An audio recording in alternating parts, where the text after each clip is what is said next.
เอกพ่อจีไส้ก็นั่งไก่พี่น้องทักทายสบายดีเด้อ FC เบสกุลสุวรรณอเมริกาบ้าเคยบ่ได้ก็สิมาเก็บภาพบรรยากาศพี่น้องงานบุญประจำปีของพี่น้องชาวบ้านโพนเนาะในค่ำคืนนี้เพิ่นก็สิได้ทำการแสดงหมอลำเรื่องเนาะพี่น้องเนาะเพราะว่างานบุญบ้านโพนนี่เป็นงานบุญบังไฟพี่น้องพูดหมอลำเรื่องงานหมอลำเรื่องเนาะกะบ่อื่นกะสิเก็บภาพบรรยากาศให้พี่น้อง FC ไปสกุลเบิ่งน้ำกันเนาะพี่น้องป่ะเดี๋ยวไปเลาะบรรยากาศหาดหมอลำเรื่องพี่น้อง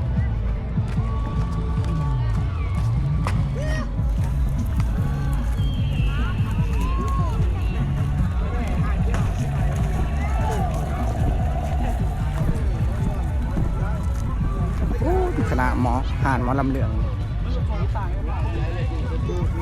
ของขายแล้วก็ลายอยู่นะพี่น้อง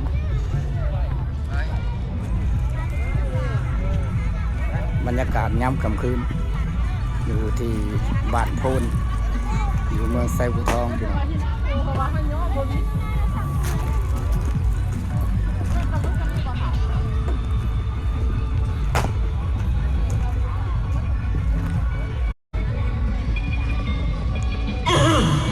รถไอ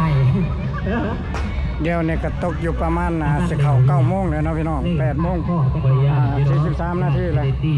เพิ่นก็จะได้ทำการแสดงคณะหมอลำเรื่องนะพี่น้องเนาะผู้ยืนอยู่นี่กระตุ้นใจเก็บภาพบรรยากาศนะพี่น้องชมกันเนาะพี่น้องเนาะ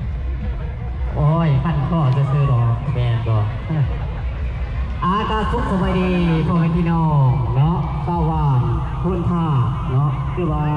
พิเศษกับสร้างเมืองไส้ภูทองมาสั่นเนาะคนกลางกำลังมาส้มพี่น้องหมอน้ำมันไม่ใจเป็นลอยก็ได้มาใส่พี่น้องก็ได้มุกดีใจร้ายมาสั่นเนาะท่านเจ้าภาคเจ้าศรัทธาเพิ่นนะใส่เพิ่นหาวันใหม่ใจเพิ่นงานมาห่วงงานในคำคืนนี้เนาะก็เป็นงานใหญ่คือกันมาสั่นเนาะโอ้ยดีมุกดีใจร้ายทั้งเจ้าภาคไปเนาะขอบคุณท่านเจ้าภาพเรียกว่าเดียเรียกว่าอีเมลเรียกคนละเนาะโอ้ยจะเป็นย่านแต่บริโยได้กินมาเนี่ยเนาะอย่างจีอีดอกมาสักโอ้ยเที่ยวให้มาเอาไม้กิน3 เดือน4 เดือนจนเหลือกินเหลืออยากมาสักเนาะเป็นพวกนักตลกเองพี่น้องอาจารย์หวยเสดีบุดาโตดิกอกเพื่อนเสียจะได้แนวโอ้ยค่อยติดตามเรื่องพี่น้องเด้อเพื่อนคนธรรมดาเด้ผู้มักหัวก็จะได้หัวย้อนเพื่อนติดาจะโดยกี่ข้าวหมากตุกในนาร้านเอาซาดานอยีเมนออาจารย์หวยเสดีเพื่อนคนธรรมดาเลยผู้ยาทุสิโดน5ดูว่าจ้า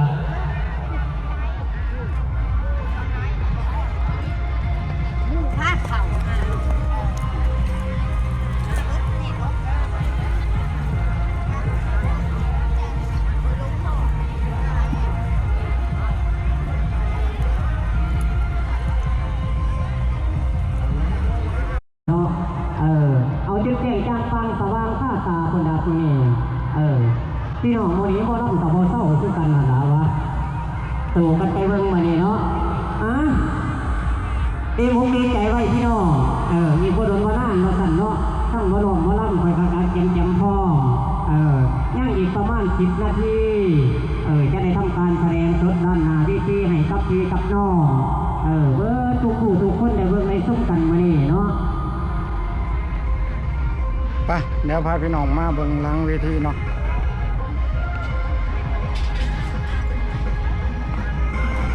พี่น้องอย่าลืมอย่าพลาดพี่น้องมานี่ทำการแสดงวิธีการทุ่งท่าเรียกว่าหัดโทนมาสิแล้วเนาะโอ้ยทุกท่าจะจำเสียบ่ได้ทำไหนเมื่อเดือนจะเสร็จแล้วกับเราเตาขึ้นหน้าทำน้ำปากซีเนาะ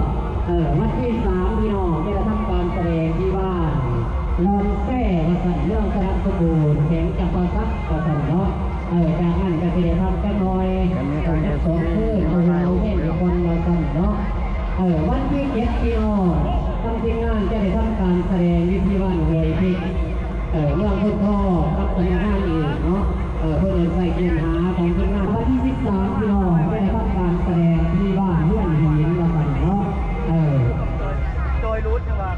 หลังจากนั้นก็จะได้ฟังปีใหม่มาสั่นเนาะโอ้ยเพราะเราจะเป็นปีใหม่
ช่องแล้วอย่าลืมฝากกดติดตามเด้อพี่น้องฝากกดไลค์กดแชร์พี่น้องเจอกันคลิปหน้าพี่น้องบ๊ายบาย